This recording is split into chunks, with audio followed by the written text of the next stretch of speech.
Hello. Okay, so today we're going to go deeper into structs in Rust. Okay, we've conducted the first part of how to use structs in Rust. So today we'll go a little bit deeper and we'll be looking at specifically what you might call methods in other languages. And to get started, here we have a struct called user. It has a name and an ID. So we can create a method for this user. First of all, there are two types of functions you can implement with a user. You have associative functions and then you have methods. Methods are actually associative functions, okay, but are different in the sense that they are tied to different instances of that struct. However, an associative function is like a static method if you come from other object-oriented programming languages. So associative functions are like static methods, while methods are the other methods you have in other object-oriented programming languages. And to demonstrate that, let me show you some example. Let's say we have user1, which we set to Henry, and then you have the ID, which is set to NFN. Okay, now you have this user, but we would like to be able to call user1.printName to print this name to the terminal. So we have to create this print name as a method in this user struct. And then here I'm going to show you how to create a method. You use what is called implementation. Okay, so you start with the implementation keyword and then you open and close these curly braces. But here you specify the struct you want to create methods for. Now we can then create this method print name inside here. Methods are just like functions. You start creating them by typing in fn and then you type in the name, print name. In this case, it's not going to return anything. Okay, we just want to print the name. We say name is equal to. Now, what then do we do? Do we do something like this dot name? This will not work in Rust. This is not how Rust does its things. So, and this is actually what separates an associative function from a method. A method will have the self parameter. Okay, let's just say self. By providing this, you can then do self.name. So we need to call this print name. So we can call it from there. And then when we run that code, we get name is equal to Henry. So what happened here is that we've created a method called print name for this struct called user.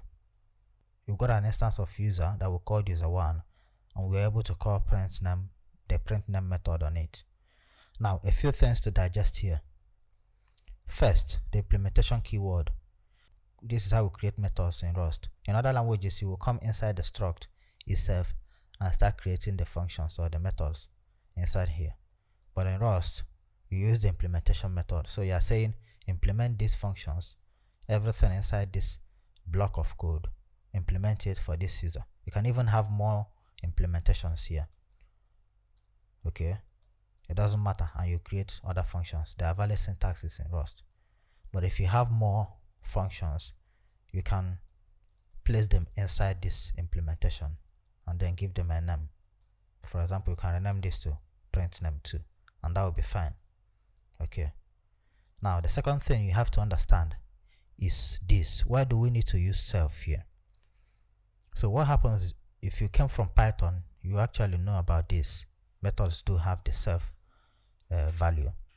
And to just do a little demonstration, okay, before I explain further, let me add a breakpoint here and then I will debug this code so that when the code gets here it will stop, so we can inspect what this self is. I will click on the debug button and then the code has stopped here, and let's inspect what self is. So you can see that self is an object that holds name and ID. So it's actually a variable, and because it's holding what we just created here, it means it is a variable of type user. So what this simply means is that whenever Rust calls this function, whenever you use this method, Rust will call it with the current instance you are calling this method on, and that will be this user1 instance of this struct that we created here. And that was why when it got here, we have this self, okay, that is set to that current instance. If you want to know more about debugging, I did a previous video about it. You're going to see it pop up at the right hand side of your screen. You can check it out. I explained a few things about Rust debugging and how you can start. Okay, the video is called Printing and Debugging in Rust. So it makes it a lot easier to visualize what is going on, like we just did here. Okay, now let's just continue with that debugging. Now, since we already know what this is, it is actually a shorthand of doing something like this: self. Now, self with capital letter represents this user. Okay, so while inside an implementation block, the self keyword, which will start with a capital letter, is very important to know that, because in many other languages it starts with a small letter. So this self keyword usually represents the struct that we've defined after this implementation block, and therefore in this case it will represent an instance of this user. So it's actually a shorthand of doing this. So but you can just remove it. Okay, so that is another thing you need to notice here. Now, the third thing is that we are actually calling this as an instance. So we can call .name, hoping that it will be an instance of this user. You can see that it's not displaying any error, which means it's actually an instance of user, an instance of this struct that we can call .name on. One little thing to point out here, you can see that we are just using this self. In fact, let's complete it this way. We are just using it directly. In fact, we are claiming ownership of it. And you can see that if you come back here and then we try to even just print the name again, okay, Rust will start warning us. If I hover over this user1, it will say used or moved value. User1, okay, value used here after moved. So we've already moved this print name. Whenever it is called, will assume the ownership of the instance it was called on, and that is not a very good way of doing it. So what you can do is to access the self by reference, by appending this ampersand beside the self. Therefore, you are simply saying whenever you call this function, pass the instance by reference, and Rust will do that for you instead of acquiring ownership. And you can see that as soon as we did that, this is no longer a problem. Okay, Rust will recognize, or Rust will, whenever this function is called, this method is called, pass the self, which is the instance it was called on, by reference, which is exactly what it's doing here. Another shorthand way of doing it is to remove this, okay, and then accept it and then provide the ampersand this way. It will stay the same thing.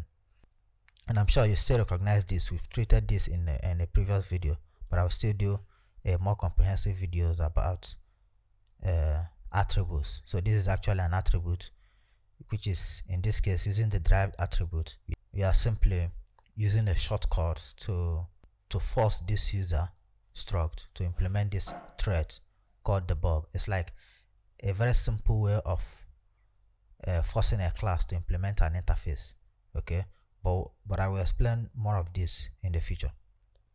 Now, as I said before, there are two types of functions that are implemented with for structs: the associated method, the associated functions, and then the methods. Now, an associated function is more like a static method in other languages, in other OOP languages. Okay, they are usually associated with a type directly and not an instance of that type. For example, this print name function is associated to an instance of this class, of this struct called user. Okay, simply because it accepts the first parameter to be an instance of it. In fact, if what we did here, if once we remove this self declaration here, this function is no longer a method, but now an associative function, because it's now associated to the type itself and not to its instance. Okay, and you can see that we've used that a lot. For example, when we do use string dot from, okay, what we are doing here, in fact, is using an associative function that is defined inside the string struct. And let me show you an example. Usually associative functions are used to create objects, to create something, okay, since it's not going to need an instance, a particular instance. So if, for example, in this case, this from associative function is used to create an instance of this struct. And let me show you an example. Let's say we decide to create an associative function for the user struct so that we can make it easier to create a user without providing the ID, just the name, so that we can automatically create a random ID or maybe a unique ID for the user. You can simply do that. Okay, and as I've explained, you can have multiple functions inside one implementation, and let's just do it here. Let's say we create a function that we call new. Okay, I want this to be an associative function that will allow people to create new users, okay, with just the name, to make things easier. So what we can do here is to, instead of passing self here, we want it to be an associative function. So we're not going to request for an instance of it. We'll just go ahead and ask for the name. Okay, you can ask for the name by reference, and then we can return an instance of user. So we can say return user, and then we provide the name. Since we already have this name here, we use what is called field init shorthand in Rust, which I have already explained in a previous video I made. You can see it by the right hand side.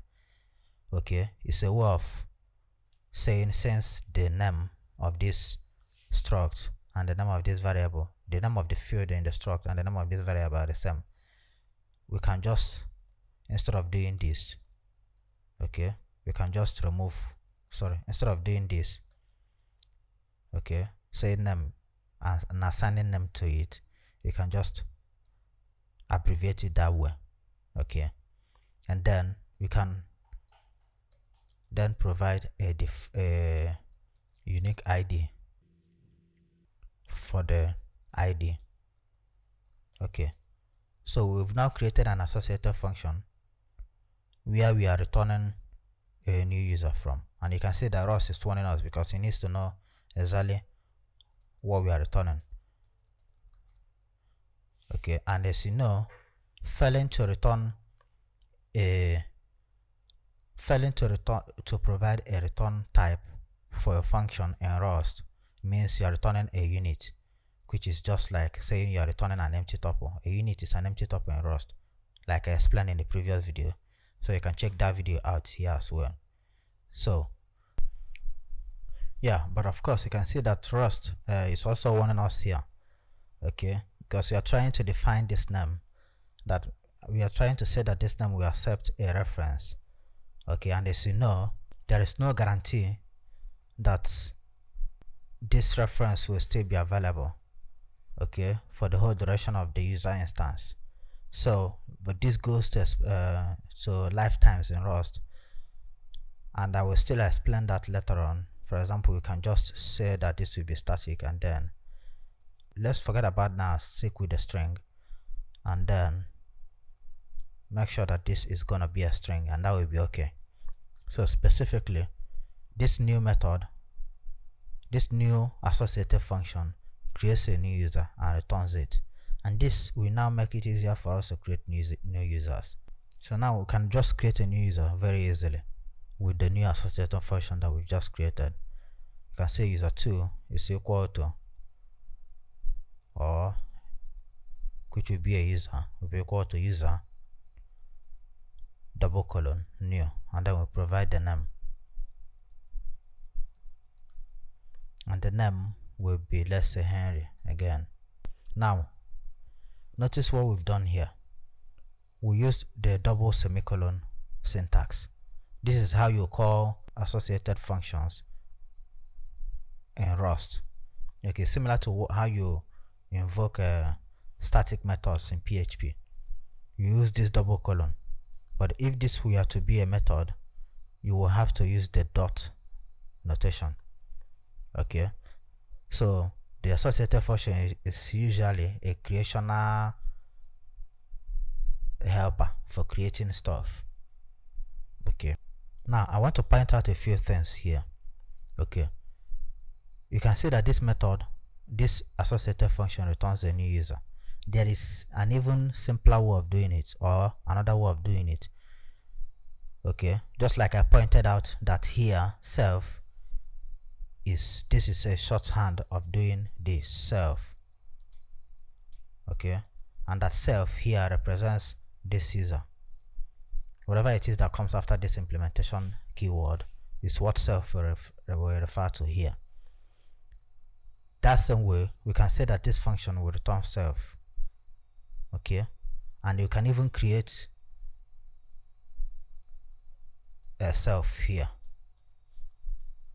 Since self will mean user, it means you are simply returning an instance of user here, and then we also specify that we are returning an instance of user, and then we'll use the self block.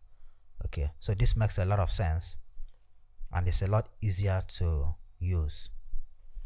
Now, as you also know, in Rust we can just remove this return statement, and then at the end we remove that semicolon, and Rust will automatically return this, because that is how you return something from a function in Rust if you don't want to use the return statement. Okay, so far so good. Now if you came from another language, I'm sure you might be wondering, okay, unless you were a Python developer, I'm sure you might be wondering why we have to use self here. Okay, and you might be asking, what if we want to pass another, we want this function to accept another parameter, let's say word. Let's say word you want it to speak, you want to print out here. Now it looks as if this method is accepting two parameters, but in reality when you call this method, you're only going to pass in one parameter. Okay, so don't mind this first one.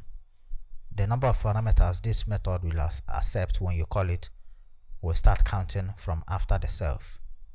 Okay, so for example, when we are calling print name, just like up here, you can see that it's now asking for some parameters. If we provide just one argument here, let's say hi. Sorry, I'm using double I in Vim to move between visual mode and edit mode. So sometimes when I want to type I, it does mess some things up. Okay, so we'll provide this to string,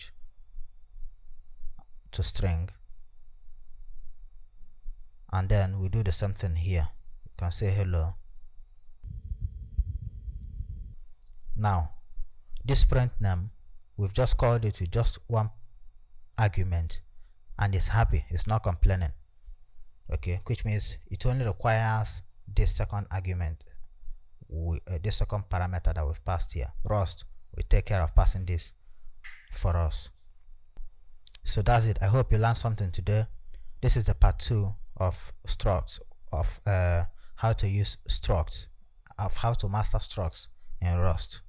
So subscribe so that you get notified when I release more videos. I intend to release more detailed and more complicated videos about I release videos every day about Rust, and I tend to go more into the more complicated things in Rust and explain them in detail. So subscribe so you get notified whenever I release those videos. Also like the video, that does help me out as well. So thank you for watching. Enjoy yourself.